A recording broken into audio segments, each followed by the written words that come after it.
Coucou les amis, je vous retrouve avec l'interprétation du thème astral de Shaim. Elle a fait l'actualité récemment en officialisant son couple avec Jérémy Frérot. Est-ce que ça vous intéresse que j'analyse un thème de couple entre les deux? Ça peut être intéressant. En tout cas, là concernant, elle est Sagittaire ascendant Taureau et elle a ce qu'on appelle le nœud nord conjoint à l'ascendant. Donc elle est venue pour se positionner assez fortement et s'exprimer et faire les choses par elle-même. Effectivement, quand le nœud nord est ici proche de l'ascendant, on estime que le nœud sud est en face. Et ce qui est aussi entre guillemets intéressant, le nœud sud est conjoint à Pluton. Dans les anciennes vies, potentiellement, elle a vécu énormément de crises et des choses assez compliquées. D'ailleurs, il y a une énergie de la crise, de la mort, alors ça peut être au sens propre et au sens figuré, dans la relation à l'autre. Je ne connais pas très bien sa vie privée, je crois qu'elle est déjà maman, mais voilà, j'ai pas fait plus de recherches que ça. On voit sa Vénus qui est dans le signe du Scorpion, donc elle peut être très possessive dans ses relations à deux.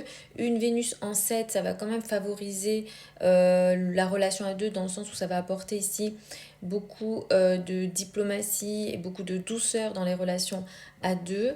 Vénus étant à côté de la part de fortune, ça c'est aussi assez intéressant et positif pour elle, autant sur le plan de ses relations à deux, de ses relations de couple, mais aussi sur le plan artistique, puisque Vénus symbolise l'art, l'énergie féminine et l'énergie créative d'une façon générale.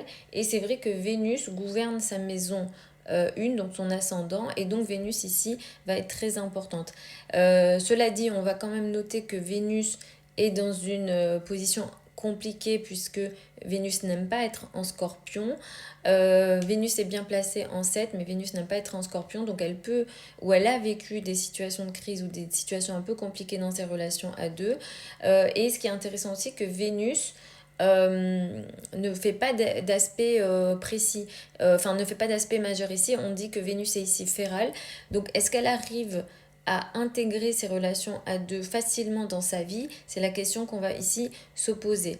L'autre chose intéressante ici, c'est qu'on a un grand triangle ici, vous voyez, c'est ce qu'on appelle en astrologie un triangle harmonique. La lune opposée ici à Uranus est aussi important là. Enfin, il y a ce qu'on appelle un cerf-volant qui se crée ici. C'est une énergie plutôt intéressante qui vient l'aider et la favoriser. La lune symbolise le peuple, et pour les personnes qui sont connues, la lune et les aspects de la lune vont être ici assez importantes. La lune étant deux, il y a un lien émotionnel à l'argent, dans le sens où sa sécurité émotionnelle et ses besoins émotionnels sont dirigés au niveau de ses finances et de ses revenus.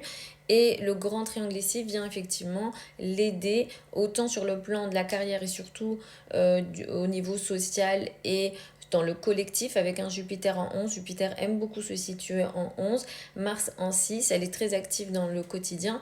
Par contre ici, le conseil qu'on pourrait lui donner, c'est de faire attention aux personnes avec lesquelles elle travaille, parce que potentiellement parfois il peut y avoir des situations de conflit. Et au niveau émotionnel, avec une lune opposée à Uranus, parfois elle vit des émotions qui bougent beaucoup, c'est pas toujours stable.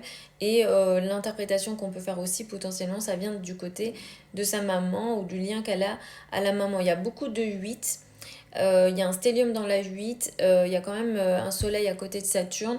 Je sais, j'ai pas fait de recherche sur elle exprès pour essayer d'être le plus neutre possible dans l'analyse, mais effectivement, ça nous dit que peut-être dans les relations avec le père, ça a été compliqué, des crises dans les relations avec les hommes, des crises dans les relations avec les autorités.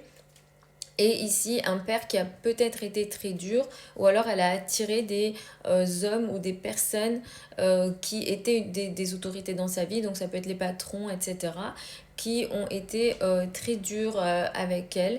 Après, ça, c'est une énergie qui vient aussi aider lorsqu'on veut se transformer, et ça apporte également beaucoup de diplomatie, pardon, de discipline.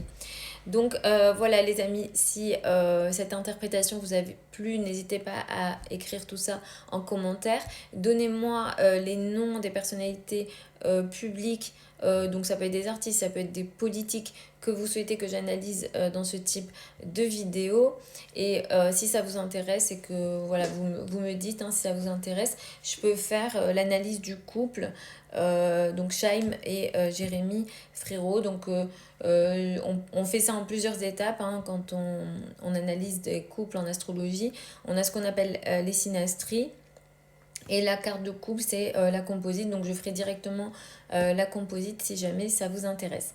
Je vous embrasse. Vous avez plein de liens au niveau de mon profil si vous souhaitez une étude de votre thème astral ou si vous souhaitez apprendre l'astrologie avec moi. La prochaine session de formation démarre en septembre 2025. Vous avez le programme et les modalités d'inscription sur le site internet.